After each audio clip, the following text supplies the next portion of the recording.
go, viewers. Let us go, shall we? Today we are in the Ford Mustang Dark Horse. Drift handbrakes, 6-speed manuals, and slapping big V8s. I don't know if I've been this excited in the last 12 months, to be honest.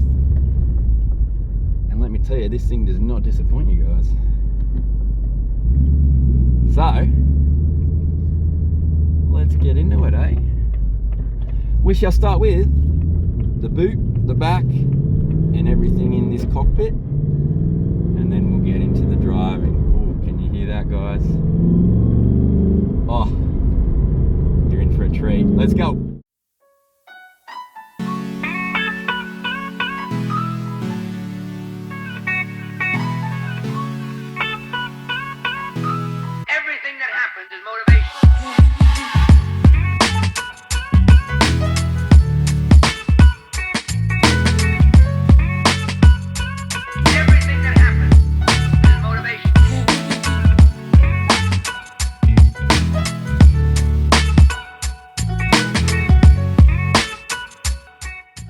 Ford Mustang Dark Horse has 376 litres of boot space.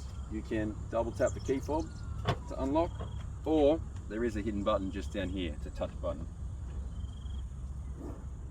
Inside you'll find a tyre repair kit which actually blows the tyre up. It's actually got a little compressor that's in where the spare wheel would be.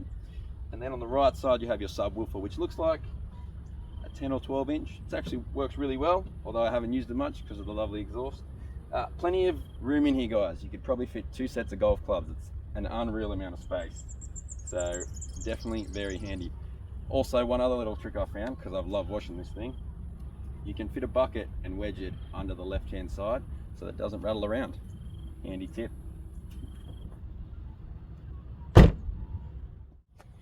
Alrighty guys, I wanted to show you trying to get into the back because it is pretty tricky. So you pull the lever on the side and then you use the electronic function to bring it forward. I haven't found any other quicker way to do this. And then, you can fit, but my head hits the roof pretty hard. There is not much room in here for adults at all, but there is a nice bucket style seat. So you are firmly in place, which is rather good. You do have child restraints in here, so you can have child seats. There are hooks on the side for your suit jackets, but there is not much else. It is a lovely blue though, I must admit. And there is also another quick open access release handle on the back of the seat, guys, just to bring it forward. So, if we bring it back, this just allows you to tuck it forward. All right, now to try and, there you go, quick exit, works. But then you do have to do the electric back, which is, I'll be honest, a little bit annoying, but it's not for backseat drivers anyway. Alrighty viewers, we are in the cockpit of the Dark Horse Mustang. Lots of carbon fiber, I love it. Love the shift knob. Love the drift handbrake. Boom. We have 2 cup holders, which are extremely in the way for your gear shifts, so don't get a tall cup, whatever you do. We have a moderate level center console, which looks a bit dirty, that wasn't me. We have these lovely Recaros, which are probably the best seats I've ever sat in for a road car. They are really huggy for the track racing, and they feel like a great GT seat. The color trim navy goes through the interior all the way through to the back, through to the front. You get a lovely Dark Horse plaque on the dash and a lovely big fat red start button. Mustang button gives us our Mustang settings. So there's a lot to go through here, people, so I'm gonna try and skim and just focus on the most common bits, and hopefully it is of use to you. Alrighty, so the Mustang button, control your exhaust settings here for quick access. You have your theme here, which is where we can go classic, or we can go fox body, or we can go cobra. Pardon me. Personally, I like the normal where you can set the color. I think it looks stunning. You do also have sport and racetrack, which are, let's be real, pretty big M copycats. Nothing wrong with that. But I like normal. Cool, cool, cool. Alrighty, so most importantly, drive modes. I don't know if it'll let me do it in this setting, but we'll try. We do. So, custom, slippery. I'm gonna okay that for you guys. You have, oh, come back. You have drag strip. So slippery, drag strip, racetrack. It feels like a video game when you do this. It's so cool. Normal, back to custom. Now, for me, driving it in sport is probably my favorite. Racetrack when you want to have a bit of fun, and I totally wish I could have taken it to the drag strip. I did have a go in slippery because it did rain while I owned it, and I'll be honest, it was still a little slippery, but it did a good job. So, very good, guys. Very well done, Ford. Now, in terms of the infotainment, I haven't found it to be a problem really at all. It's a bit, if you hop in the car too quick, it can kind of get a bit confused and take a second to catch up. Aside from that, guys, it's really responsive, really active. Wireless Android Auto and Apple CarPlay. Have a lovely charge bay here, which keeps it rock solid in its place, even when you're driving fast. Now, one thing I will comment, air conditioner settings. They're all down here. Really responsive, easy to access, make noises. Alrighty, I'm quite happy with it, except for the fact that when you're driving, trying to touch a screen, you do have to divert a little bit more focus than usual. Now, it's not really a problem. If you're not a confident driver, it might get you a bit edgy, but then you probably shouldn't be in a V8 Mustang if you're not a confident driver. So, catch 22 there. Alrighty, so as we said, we can change the colors. It goes pretty crazy here. I really like the standard purplish color, so I'm leaving that as is. In here, you can set your custom mode. Alrighty, and your base drive mode as well. Alrighty, so you can change all these settings and keep it custom to yourself. In here, we have our track apps. So acceleration timer, brake performance timer, my favorite, lap timer, racetrack 1, 2, 3. Keeps all your settings for your racetracks. I absolutely love that. Then you have your launch settings. Then you have your shift indicator settings. On the right, drift brake. Changes this from down, off, up is on to up is on, let go is off. Love it. Unreal. Wish I could have had the chance to actually use it. Sadly, I didn't fit in some racetrack time while owning this. But, sorry, while reviewing this, I wish I owned it. You also have launch control and rev matching. Keep an eye on that launch control symbol because it remains in your dash to tell you when you can launch control. It'll have a slash through it when you cannot. In the middle here, standardized stuff. As you can see, the fuel economy is massive in this car. Tire pressures, all your temperatures, and your fuel air ratios, all your settings, driver assistance. Guys, do keep in mind on the freeway, this does keep in the lanes itself and have the lane keep from the car in front, so it'll slow down for you and everything like that. Even though it's a manual, it still does all the trickery. They have really thought of everything to make this a lovely driver's car. When you do change the modes, you do have the suspension update, the exhaust update, the steering update, and so on. So there's plenty to go through with that when we're on the road. And aside from that, guys, everything else is pretty straightforward. I love the carbon fiber. It's like a dry carbon fiber. I honestly can't tell if it's real or fake. It's amazing if it's real, but it is everywhere, and I'm a fan. And then I also love the sort of Alcantara style everywhere else. And just keep in mind, this is a heated steering wheel, so you have a bit of leather, and you also have a bit of the sort of heated material here, so there's a slight difference between the two leathers. A bit of carbon fiber around the edge. Alrighty, guys. Oh, let me go back to the home menu. Should probably see that. Alrighty, so very good. GPS works fine. Audio, connect phones, all the other stuff. Now there is a setting in here which I haven't had the chance to go right through and set yet, which I'm going to assume is in here. Could I be right? Could I be right? Might be this one. No, not that one. Ah, this will be the one. It's the one, quiet start. So with the quiet start, guys, you can actually set it to a time. So if you get up every day and you don't want to wake the kids, you can actually set this so it always starts in quiet mode at 6 a.m, 7 a.m, whatever it is, so that you can drive away from the house nice and quietly and then get into it. I love that. They're thinking of everything. Alrighty, guys. Oh, I should also say sunglasses holder, very important. Alrighty, let's get into some driving. Alrighty, viewers, I'm going to start off a little boring for you because this is just going to be so much fun everywhere else. I'm going to set this car into normal mode. Nice soft spongy suspension like a normal Mustang would be. I could even turn the exhaust off. I don't know why anyone would, but hey, each to their own. Very nice, very livable. Could I drive to work like this? Definitely could. Would I? No. I'd definitely drive to work a little more like this. Oh, listen to that rev matching, guys.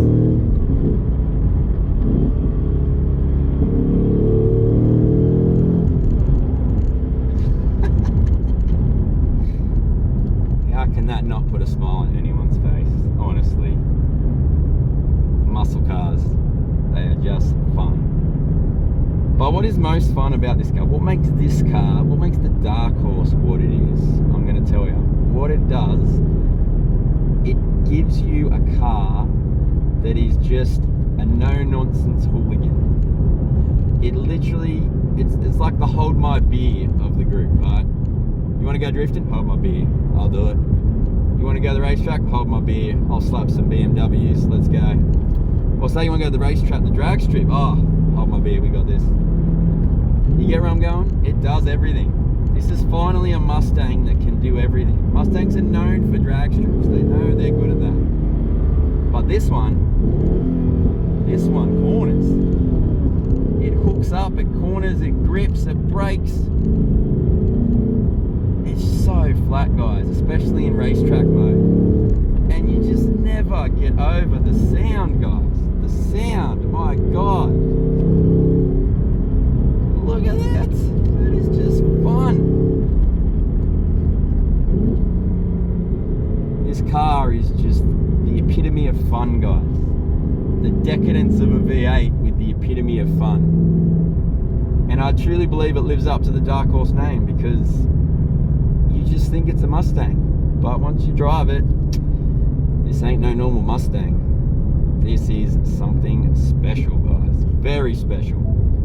So, what makes it special? Well, they put new internals in the engine block from the GT500, which gives us 20 more horsepower. No one's ever going to complain about that. We have our very lovely active exhaust system, which has 4 settings: silence, normal, sport, and racetrack. Important to note, racetrack does have a little message on your dash that tells you it's for the racetrack only. Meaning, be very careful because I'm guessing you can probably get defected in Australia for that thing. Just a guess. I'm not saying you definitely can, but I don't see why they put the message if you can't. So just be mindful of that, viewers, if you do get lucky enough to buy one. So, after the internals, what else did they do? Well, we have new strut braces underneath. We have a new cross beam over the engine for the Dark Horse. We also have upgraded rear suspension. We have better tyres, better wheels, and a bigger brakes kit.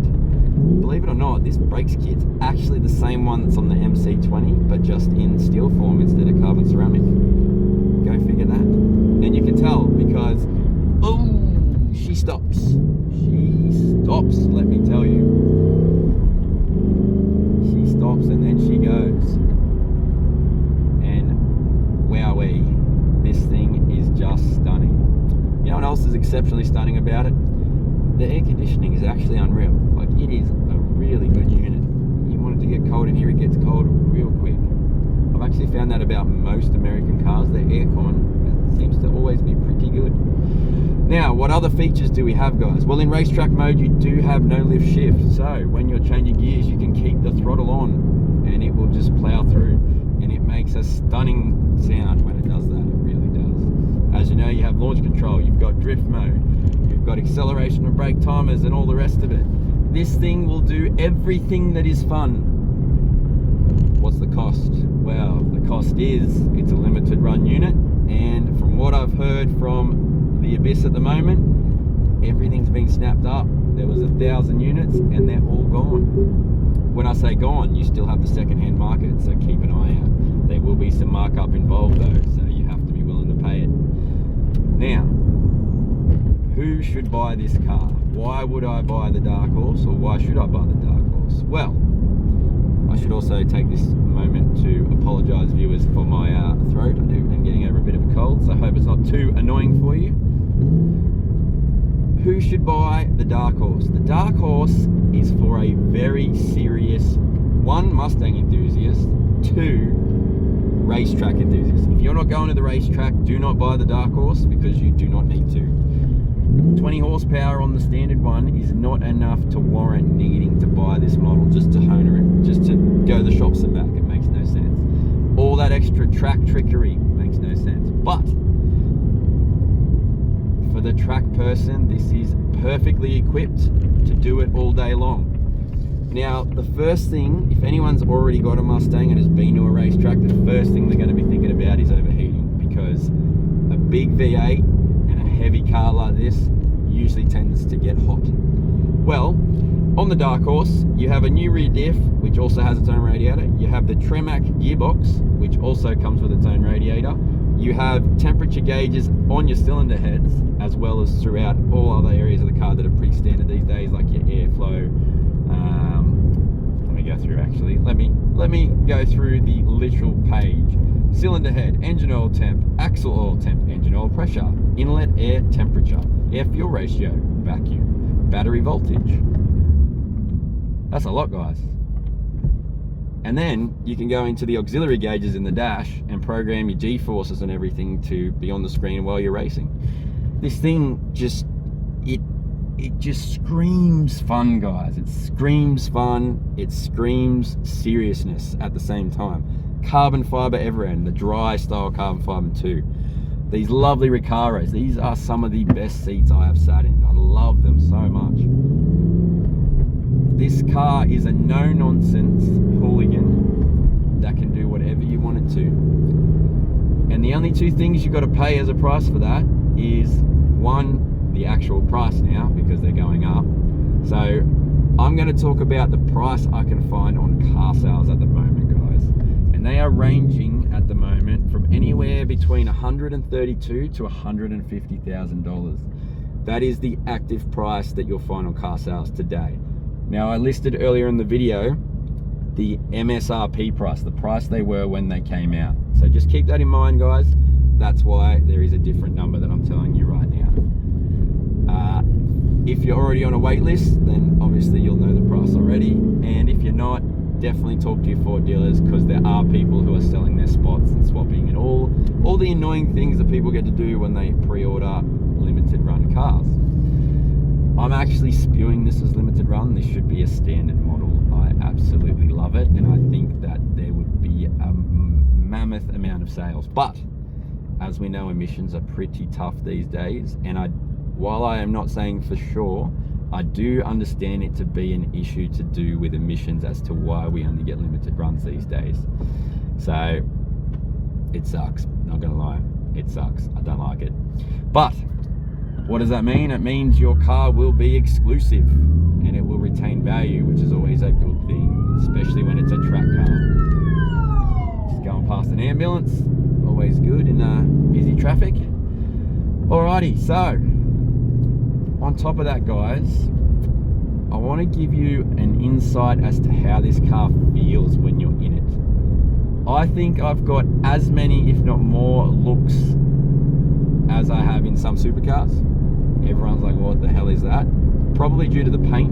This Blue Ember, I believe it's called, is absolutely phenomenal. It's dark blue in the shade, almost looks like a gunmetal-y sort of paint primer style in the light, and in the shimmer you get this gold, purpley, orange flake that comes through it, and it is just so phenomenal. is stunning, man. I really love it. I love this. Like, this is a car that I wouldn't touch a thing on. You just buy it and enjoy it. What has taken me back the most, to be honest, about this is the fan base. Mustang. I knew it was big in America, and I was excited when the Mustang came to Australia. I was excited for that, but I didn't quite realise how much it means to people. I've actually talked to some Mustang enthusiasts. I know that there's a Dark Horse Facebook page that's just for people with Dark Horses that want to go and race together. Like, there is so much of a following for this, and it is such a cool thing to see. I love seeing that in the car community. I can't help but feel like the car community just has this, it's kind of fallen to the shadows a bit with all the emissions and all the like rules, and everyone's cracking down on everything on the road, and you just can't, you're not allowed to live a little anymore. That's not allowed anymore, unless you've got all the money that you can muster up to go to a racetrack, you know. And so for that, it gets harder to be a car enthusiast, because you got to kind of have a pretty good base point to start with. So seeing communities like this still thriving is a lovely thing to see, and I love being a part of it. I love talking to the people, and for that I am absolutely taken back by how serious the name Mustang is in the car world. What it means, what it stands for. They have done such a good job of maintaining that name and keeping it going. This is Generation 7, guys. Generation 7. You know, this has been going since the 60s, and man, they have done an amazing job at that. On top of that, driving this car, I can't help but feel with the way everything's designed, laid out, all the things that they've thought of, that you definitely get the impression that the guys who worked on this, the guys who built it, the guys who designed it, they are all car lovers, car enthusiasts, and they sat down and really went hard at this to make this thing as good as it could be, and they've honestly hit it out of the park. I can't fault this thing in any way. There's literally been 3 things that have annoyed me a little, and they are the most minute things you would ever think about. And they're literally all I can fault this car on.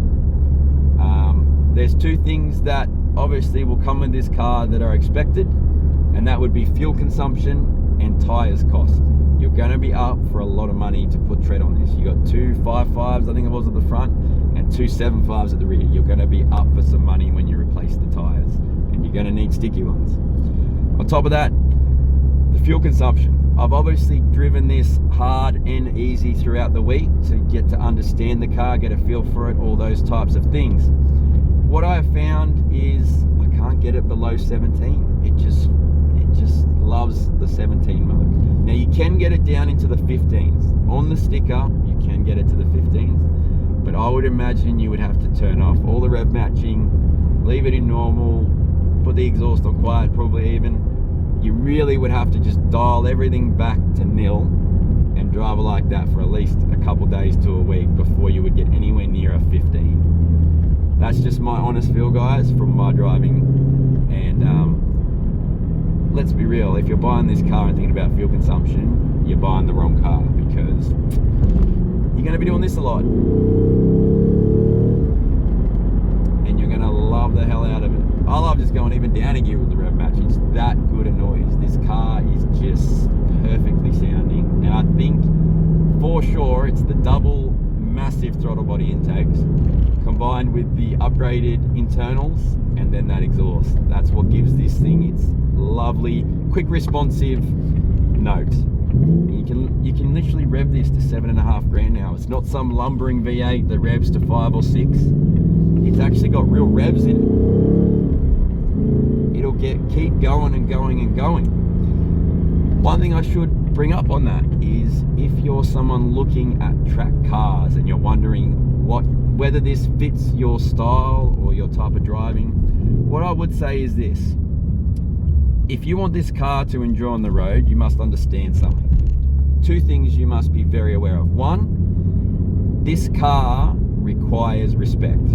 On the road, it is a serious car. You can't hoon around in this thing and still not get in trouble. It is a dangerous car in that respect. So you must treat this car with respect. The second thing you must understand is you need a lot of room to gallop.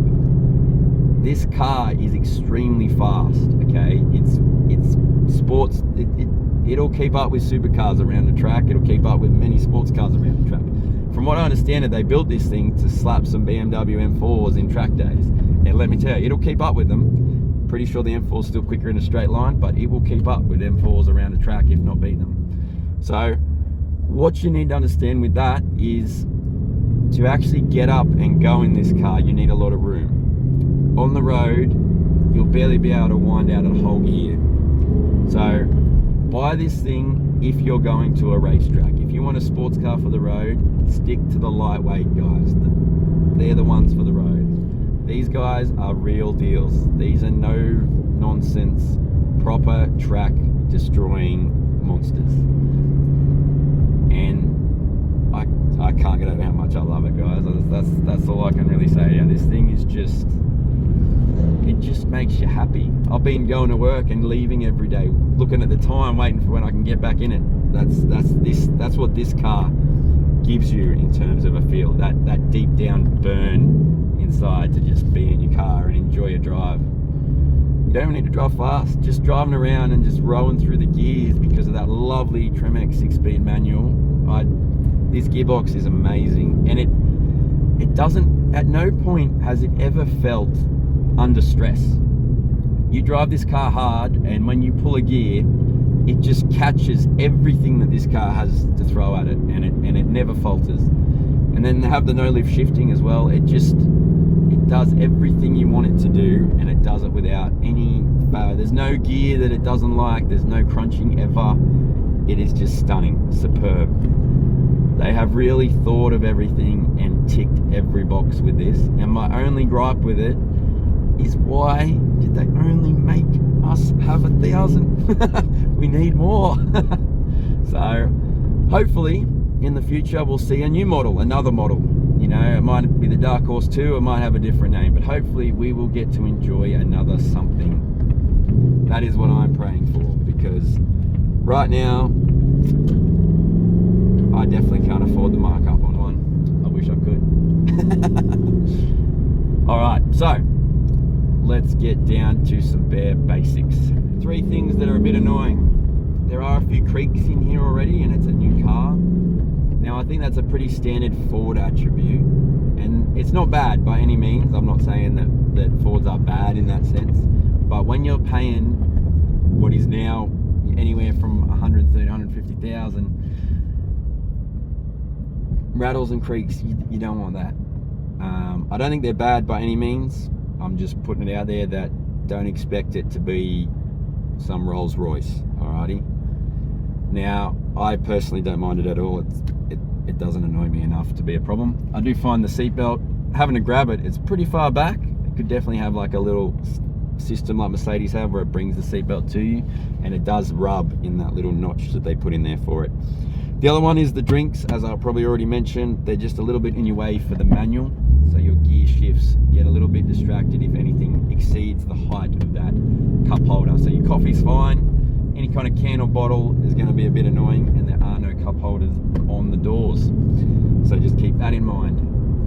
Back seats, guys, adults do not fit well in them. You're not taking adults on a GT cruise, that's for sure. This will be a GT car just fine, but you will not cruise with adults in the back comfortably. So just keep that in mind. The boot is great. Enough room for a couple of sets of golf clubs. No harm done. Everything else, guys, you're gonna love, except for the petrol bill. Except for that. I'm just gonna let you enjoy some noises for a minute.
tightness of the car in both sports and race mode are just phenomenal.